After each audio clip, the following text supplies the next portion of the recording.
Hoje em nosso canal você vai ouvir mais uma história assustadora, mais uma história arrepiante contada por quem a presenciou.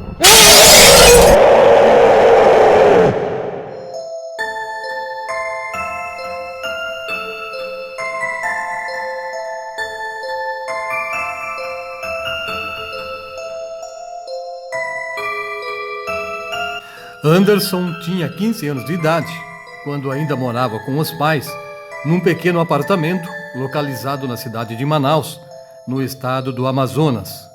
E muitas vezes, enquanto estava sozinho, Anderson ouvia batidas na porta. Ele saía para atender, mas não encontrava ninguém. Certa vez, durante uma noite, o rapaz ficou muito irritado, durante a terceira vez que precisou ir até a porta. Naquela noite, ele foi ao apartamento vizinho, porque pensou que podia ser as crianças que moravam ali os responsáveis por tanta perturbação. Anderson bateu 3 vezes naquela porta e ninguém saiu para atendê-lo. Havia silêncio lá dentro e ele pensou que talvez a família tivesse saído. Isso explicava o porquê estava tudo quieto. Quando Anderson já estava desistindo de esperar e deu o primeiro passo para se afastar, ele ouviu o barulho da fechadura. Alguém estava saindo. Aquele jovem, sozinho no corredor do prédio, sentiu as pernas tremendo depois que a porta abriu. Estava escuro dentro daquele apartamento e não havia ninguém ali dentro. No mesmo instante, o rapaz ouviu passos na escada, indicando que alguém estava subindo. Ele começou a andar de costa, lentamente e sem tirar os olhos da porta aberta e do corredor da escada.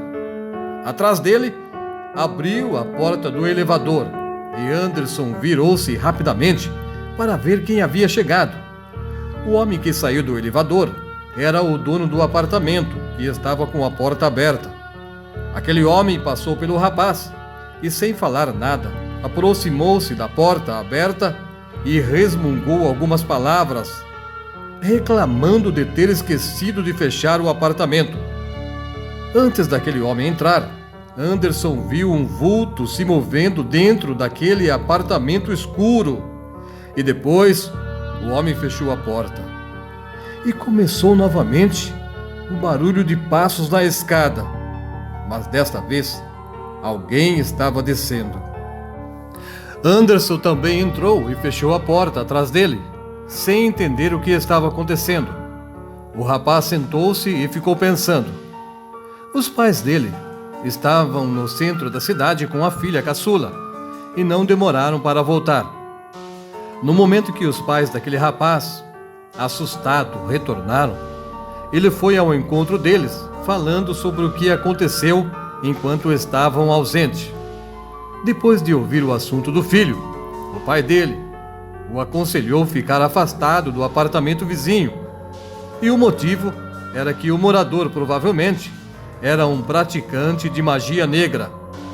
E a esposa dele tinha ido embora após descobrir que o marido estava tramando sacrificar um dos filhos. Então ela foi embora e levou as crianças.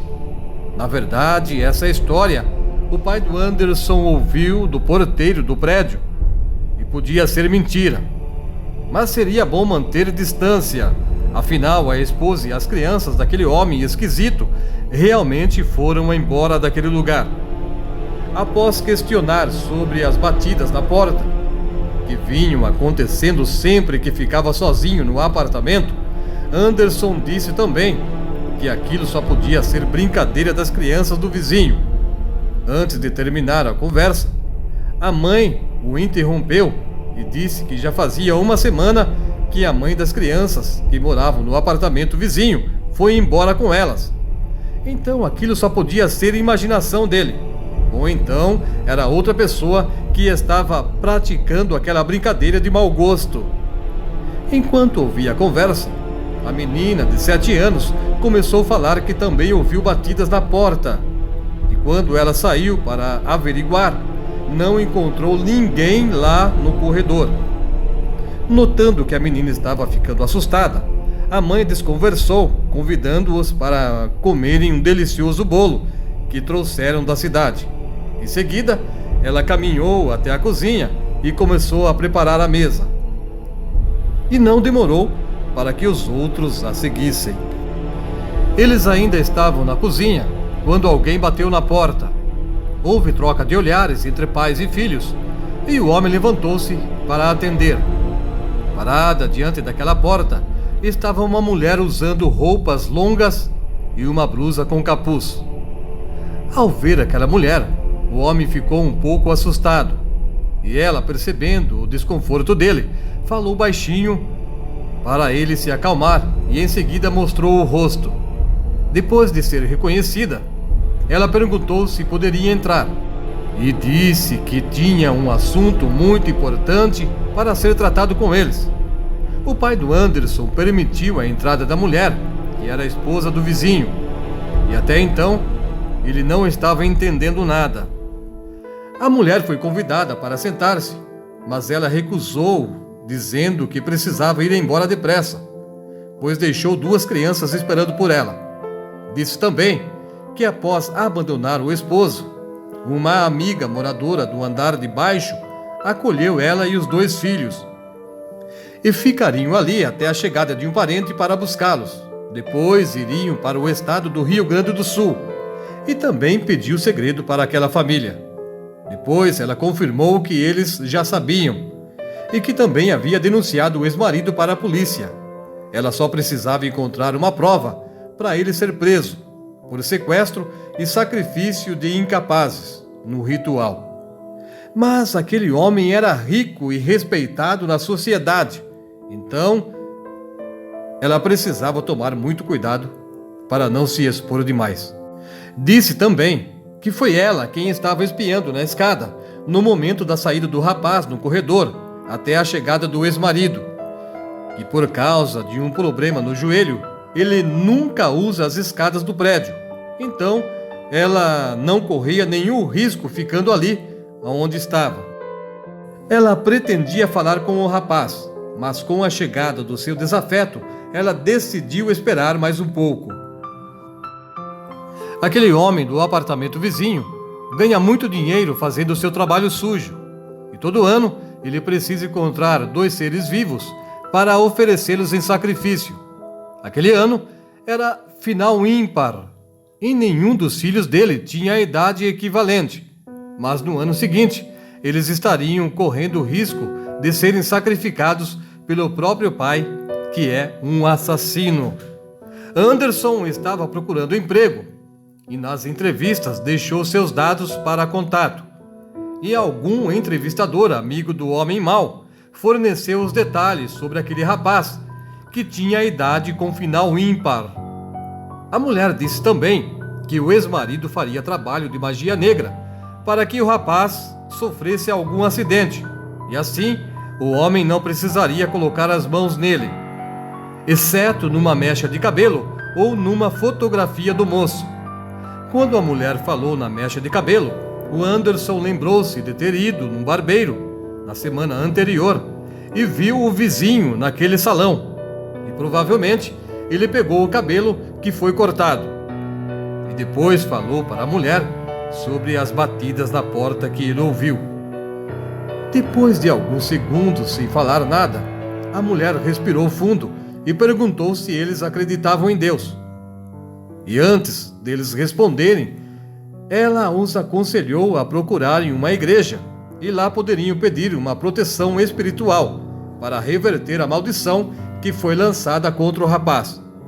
Acabando de falar, a mulher vestiu o capuz e saiu. O pai do Anderson disse que não acreditava naquela história e disse também que a mulher só podia estar louca e que talvez ela quisesse apenas prejudicar o ex-marido e por isso estava inventando coisas sobre o homem. A mãe do rapaz ficou preocupada e, sendo ela uma católica, disse que iria procurar o padre da paróquia e pediria conselhos a ele.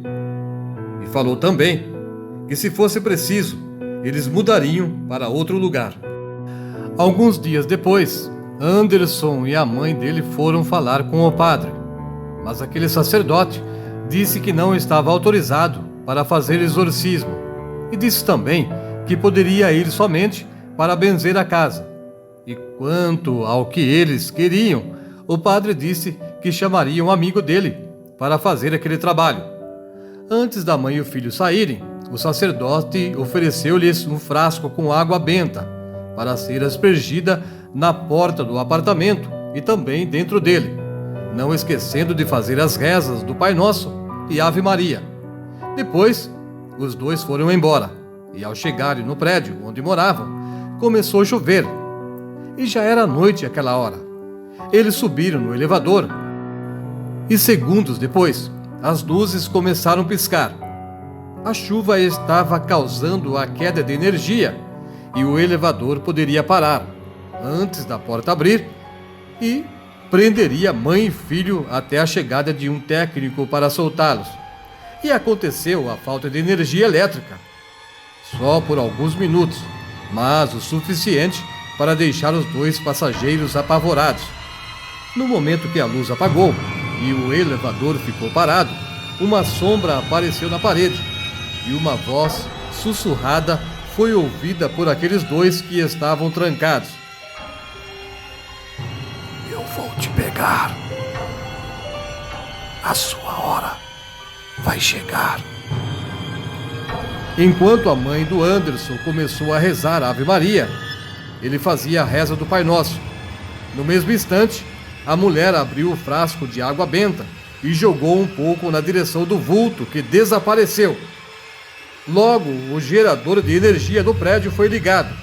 A luz acendeu e o elevador voltou a funcionar e parou no próximo andar.